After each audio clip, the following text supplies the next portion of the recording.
Hello class, this is chapter 4 for Biology 101, Introduction to Anatomy and Physiology. In this chapter we're going to be talking about tissues.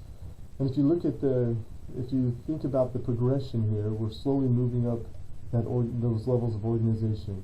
So last chapter we talked about cells, before that we talked about chemistry.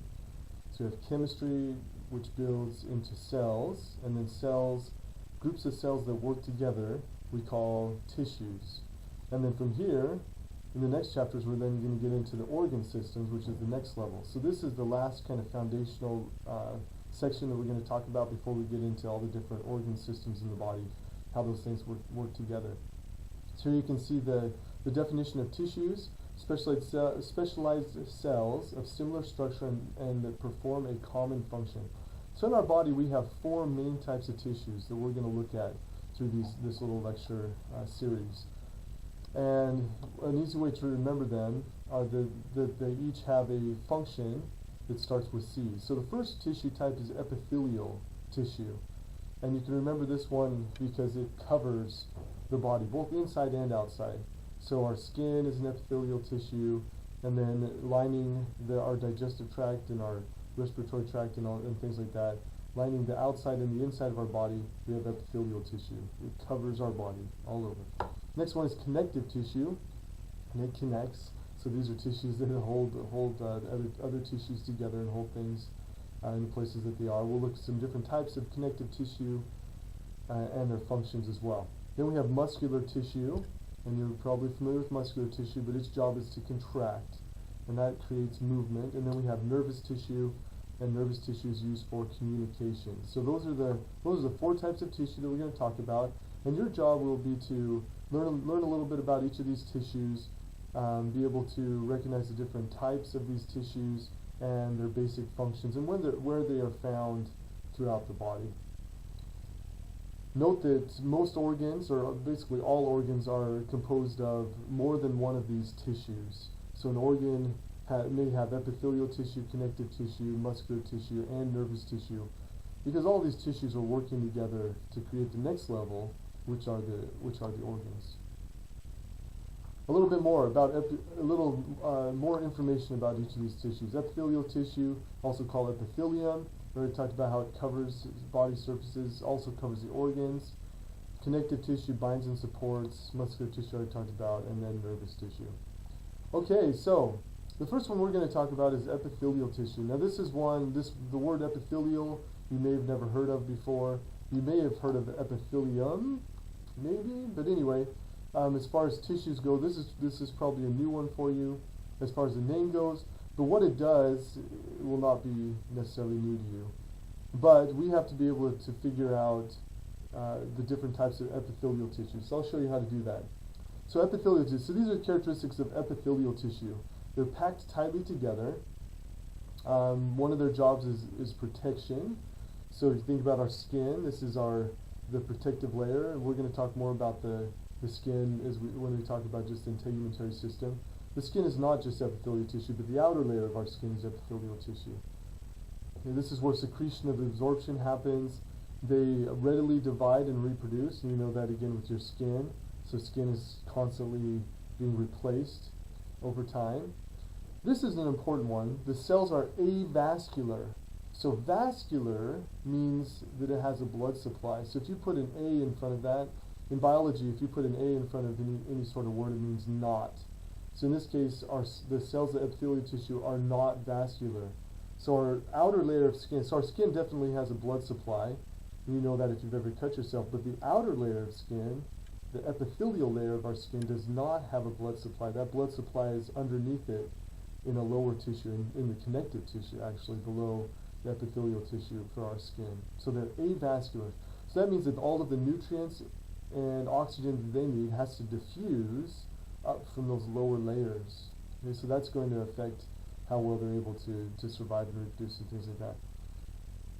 All of our epithelial tissues have a basement membrane that they're attached to, and then the other side has a free surface. So there's always going to be one side of the epithelial tissue that is open to the outside environment. We call that the free surface. And then the other side is going to be attached to a basement membrane.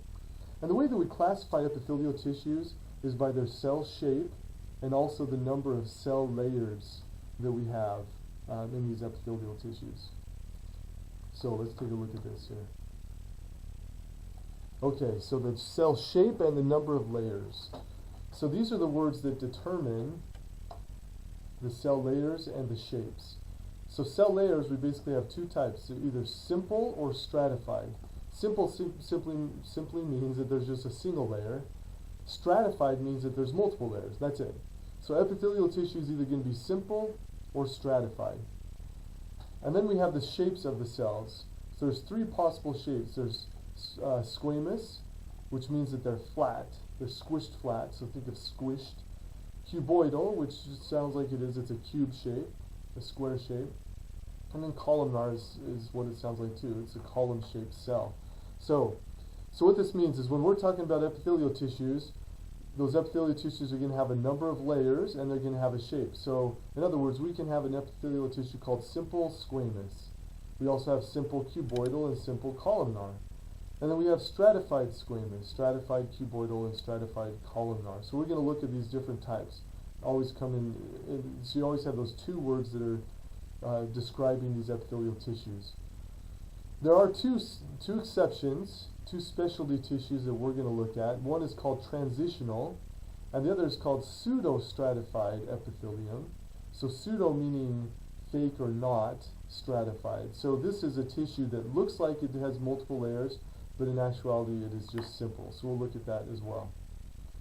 Okay, so here are the different types of tissues. So the first type of epithelial tissue is the simple squamous. So as we talk about this, I want to talk about where you might find these and the functions of these. And if you think about it, if you think about their function, it makes sense why they are the way they are. So simple squamous, what does that mean? It means it's a single layer, simple, and it's a flattened cell, squamous. So these are flat, a single layer of flat cells. That's what it is. So where would we want a single layer of flat cells? Well, anywhere that we need to move things in and out of the body. So remember, again, this epithelial tissue it's covering both the inside and outside of our body. So if we need to pull things into our body, that means they have to go through these cells. So if we have a single layer of flat cells, that's going to be the easiest way to get things into the cell. And that's where we find these. Alveoli and capillaries are great examples of where you find simple squamous. If you're not familiar with these, the alveoli are in the lungs. And what's the job of the lungs? The job of the lungs is to pull oxygen in and let CO2 out. So blood is bringing oxygen to the lungs, and then it has to diffuse from the blood vessels into the cavities of the lungs, and then we can breathe it out or pull it in the case of oxygen. So this simple layer of cells allows oxygen to diffuse down through them and into the bloodstream. If we had multiple layers of these cells, if it was stratified squamous instead of simple squamous, now it's going to be harder for that diffusion to happen because it has to go farther. So it makes sense. So these cells are not good for protection. They're easily torn. There's only a single, very, very thin cell, very thin layer of cells, but they're very good for letting that diffusion happen. So the lungs and the capillaries, those are good places to find simple squamous. Okay, the next one, stratified squamous. So stratified meaning many layers, and squamous meaning flat. So lots of layers of flat cells. So what's the job of these? Okay, so if you have many layers of these thin cells, their job might be for areas where we need protection, and that's where we find these. These are found. A good place to find stratified squamous is, as we were talking about before, the outer layer of your skin here. So the outer layer of your skin is made up of many layers of these flat cells. And so that gives us layers of protection. We also find this in our mouth and in the lining our esophagus. And all of these places are places where we come into contact with things, either when we're eating them or it's getting bumped around and cells are getting knocked off and things like that. So that's where we find these. And they can be keratinized. Keratin is a type of protein. It's a waterproof, kind of protective protein. That's what our skin, the outer layer of our skin is full of, this keratin. So that's where we find these. So the stratified squamous cells. This shows an example of the stratified squamous. This layer here, these are the stratified squamous, and it tells where you might find these types of cells. Anywhere where there's a lot of friction or coming in contact with things. These are keratinized, these are non-keratinized. This is where you'd find in our skin, the keratinized, and then other places non-keratinized. Cuboidal epithelium, so cuboidal, so simple cuboidal, simple meaning a single layer of cube-shaped cells, and these are found in places where we are excreting things, so glands. These cells have many mitochondria to produce ATP because we have to have energy to excrete substances from the body. So that's what the mitochondria are for. And the free surface may have microvilli. Microvilli are little finger-like projections, not hair-like. We talked about cilia. Cilia are hair-like projections, but microvilli are finger-like projections that are there for increasing surface area for absorption. So where we find simple cuboidal? One of the big places is in the kidneys. So in the kidneys, this is where we're excreting substances into the urinary tract. We'll get into that in more detail later, but we're excreting things, and so that's a good place to find the simple cuboidal. Also the ovaries and some other places. So here's an example of the simple cuboidal. This is an actual microscope picture of these cells. You can see how they're somewhat cube-shaped. I mean, they're not exact cubes, but they're definitely thicker. There's a single cell. You can see the nucleus in there. Here's a drawing of what it might look like. And then this is where you're excreting substances into that space. This is an empty space here, a tube, excreting substances there. Stratified cuboidal. Stratified many layers of cube-shaped cells. These are rare in the body. Often only has 2 layers, and mostly found lining the larger ducts in certain glands. So we don't see stratified cuboidal much in the body. Alright, columnar, simple columnar, single layer of columnar cells. So these cells are tall and taller than they are wide, and they have a number are being, if you think about these type of cells, so they're thin and long, so they're not necessarily good for moving things through, but they are good for absorbing things and also secreting some things. Might also see microvilli on these cells that increase surface area for absorption. And some of the places we find these, so our digestive tract is full of these simple columnar epithelium, and they're absorbing the food that we're digesting and taking in. Okay, and then stratified columnar. We don't see this very often either. It's many layers of columnar epithelial. This would get very thick very quickly, but there are a few examples of where you might find this. Here's some pictures of the epithelial tissues. So you can see the columnar cells here. Here are the nuclei. And in these ones you can't see any microvilli, but often in the small intestine we have microvilli, which would be on the surface here, little finger-like projections, increase the surface area. So the 2 other ones, pseudostratified columnar epithelial. So it's stratified, but not really. So it's actually a single layer of columnar epithelial cells, but it looks like it's stratified.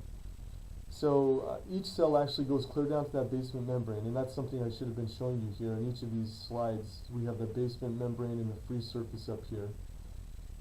And that's true of pseudostratified as well. There's a basement membrane, and where we find this is parts of the reproductive system, air passageways. The respiratory system is a big one, your trachea, and often they have cilia on these cells.